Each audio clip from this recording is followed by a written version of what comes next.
Hi friends, అందరికీ నమస్కారం. Welcome to employees updates. ఈ ఛానల్ ద్వారా టీచర్లకు, ఉద్యోగులకు మరియు పెన్షనర్లకు సంబంధించి ఎప్పటికప్పుడు లేటెస్ట్ అప్డేట్స్ తెలియజేయడం జరుగుతుంది. సో ఫ్రెండ్స్, ఈ వీడియో కనుక మీకు నచ్చినట్లయితే లైక్ చేయండి, షేర్ చేయండి, అలాగే మన ఛానల్ను సబ్స్క్రైబ్ చేసుకోండి.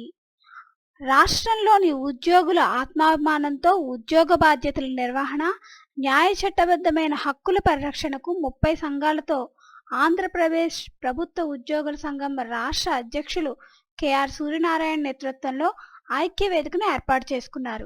రాష్ట్రంలోని ఉద్యోగ, ఉపాధ్యాయుల, కార్మిక, పెన్షనర్స్, కాంట్రాక్ట్, అవుట్సోర్సింగ్ ఉద్యోగుల దీర్ఘకాలిక అపరిష్కృత సమస్యల పరిష్కారానికి తార్కిక ఆలోచన, మూలాల అన్వేషణ, సమస్య పరిష్కారం అనే నినాదంతో ఐక్యవేదిక ఏర్పాటైంది. కెఆర్ సూర్యనారాయణ చైర్మన్గా వ్యవహరించనున్న ఐక్యవేదిక కో చైర్మన్గా కె హరికృష్ణ, వైస్ చైర్మన్లుగా CH Paparao, Kedareswararao, Ramesh Kumar, joint secretary వీరందరూ కలిసి ఈ సందర్భంగా సిపిఎస్, జిపిఎస్ రద్దు చేసి ఓపీఎస్ పునరుద్ధరించాలని, 12వ పిఆర్సీని సత్వరమే అమలు చేయడంతో పాటు సకాలంలో డిఏలు చెల్లించాలని, 25,000 కోట్లకు పైగా ఉన్న పెండింగ్ బకాయిలు చెల్లించాలని, ప్రతి నెల 1వ తేదీన జీతాలు, పెన్షన్లు చెల్లించాలని చట్టబద్ధం చేయాలని, ఎన్ఎంఆర్, కంటింజెంట్, కాంట్రాక్ట్, అవుట్సోర్సింగ్ ఉద్యోగులు రెగ్యులర్ చేయాలని తదితర 12 డిమాండ్లతో కూడిన తీర్మానాలను సమావేశంలో ఆమోదించారు.